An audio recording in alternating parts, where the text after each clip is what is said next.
तो बच्चों कैसे हैं आप सब। मैं उम्मीद करता हूँ आप सब बहुत अच्छे होंगे, बहुत बढ़िया होंगे। तो हम लोग भारतीय संविधान का लेक्चर देख रहे थे, तो उसमें हम लोगों ने भारतीय संवैधानिक विकास के 2 लेक्चर देख लिए थे।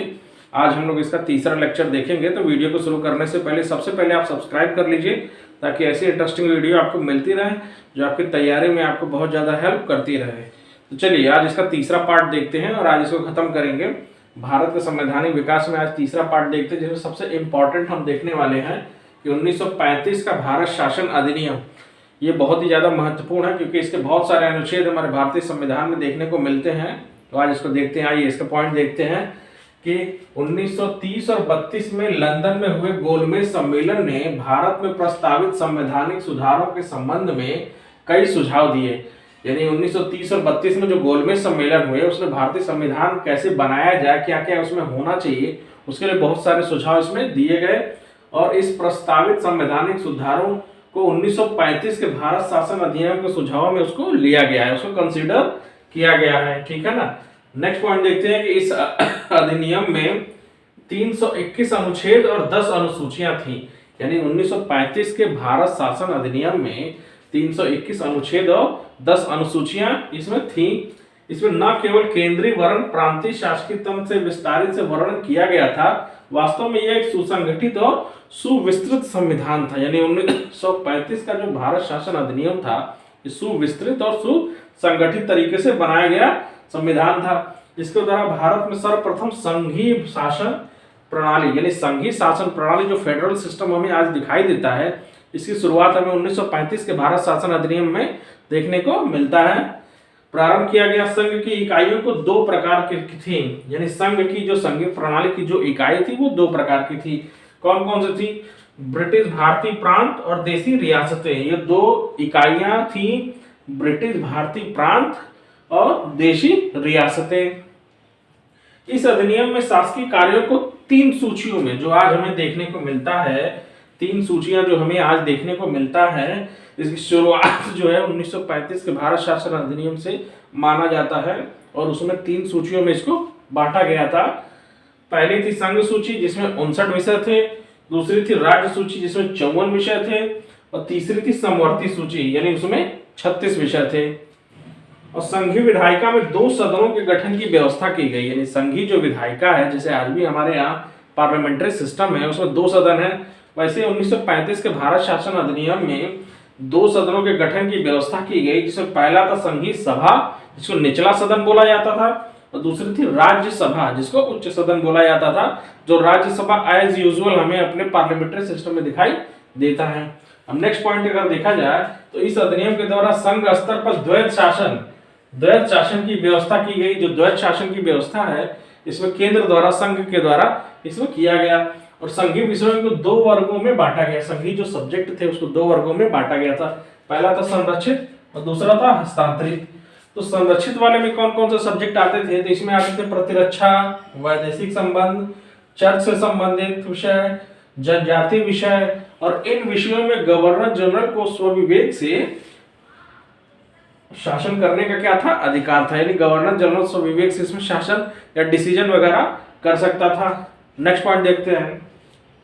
इस अधिनियम के द्वारा एक संघीय न्यायालय, जो हमें एक संघीय न्यायालय जो दिल्ली में सुप्रीम कोर्ट वगैरह हमें दिखाई देता है, तो इस अधिनियम के द्वारा हमें संघीय न्यायालय के गठन की व्यवस्था की, जिसमें 1 मुख्य न्यायाधीश होता था और 6 जो है वो अन्य न्यायाधीश होते थे। यानी 1 चीफ जस्टिस होता था और 6 अन्य न्यायाधीश हमें इसमें देखने को मिलते थे संघीय न्यायालय में। नेक्स्ट पॉइंट देखते हैं कि इस अधिनियम के द्वारा प्रांतों की द्वैध शासन व्यवस्था को समाप्त कर दिया। जब केंद्र में द्वैध शासन व्यवस्था लागू कर दी गई, तो प्रांतों में जो द्वैध शासन व्यवस्था थी उसको समाप्त कर दिया गया। और इस अधिनियम में भारत परिषद के विघटन करने, बर्मा को भारत से अलग करने, संघीय रेलवे प्राधिकरण की स्थापना करने तथा महाधिवक्ता, वित्तीय परामर्शदाता की नियुक्ति की व्यवस्था इसमें किया गया। इसमें बहुत सारे काम किया गया। इसीलिए 1935 का भारत शासन अधिनियम बहुत ज्यादा इंपॉर्टेंट हो जाता है। यानी वर्मा को इससे अलग कर दिया गया, संघीय रेलवे प्राधिकरण की व्यवस्था की गई, महाधिवक्ता वित्तीय परामर्शदाता की नियुक्ति की व्यवस्था इसमें की गई। तो बच्चों अब जो नेक्स्ट अधिनियम हमें देखना है वो देखना है कि भारतीय स्वतंत्रता अधिनियम 1947। ये अंतिम अधिनियम है, इसके बाद देश हमारा आजाद हो जाता है। तो भारतीय स्वतंत्रता अधिनियम 1947 को देखते हैं कि इसमें क्या क्या प्रावधान किए गए थे। तो इसमें जो फर्स्ट प्रावधान था, इस अधिनियम ने भारत और पाकिस्तान इन दो स्वतंत्र अधिराज्यों की स्थापना की क्या किया, व्यवस्था किया। 1947 की बात चल रही है, तो बंटवारे का समय ये था।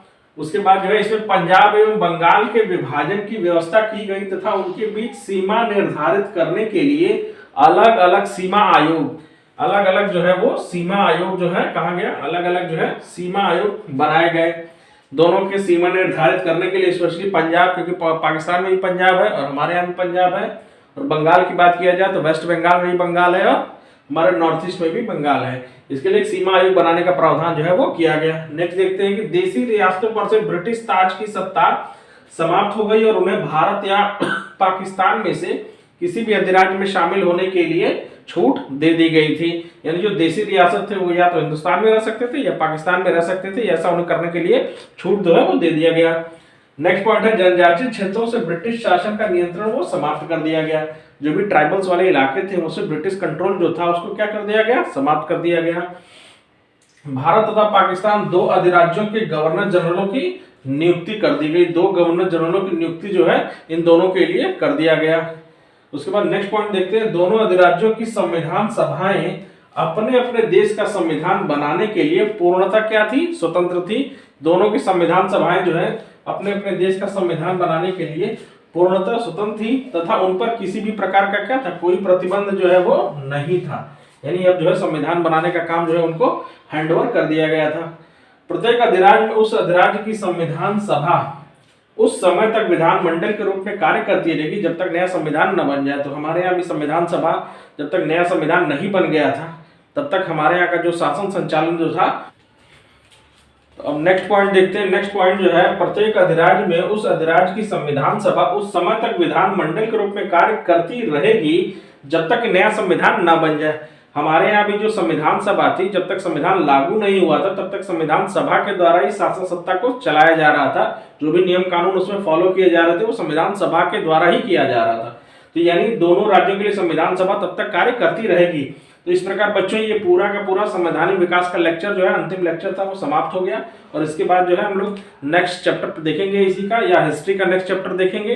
तो जाने से पहले वीडियो को तुरंत सब्सक्राइब कर लीजिए, लाइक कर लीजिए, शेयर कर लीजिए और ज्यादा से ज्यादा सब्सक्राइब करिए ताकि चैनल हमारा भी ग्रो करे। धन्यवाद, थैंक यू, नमस्कार।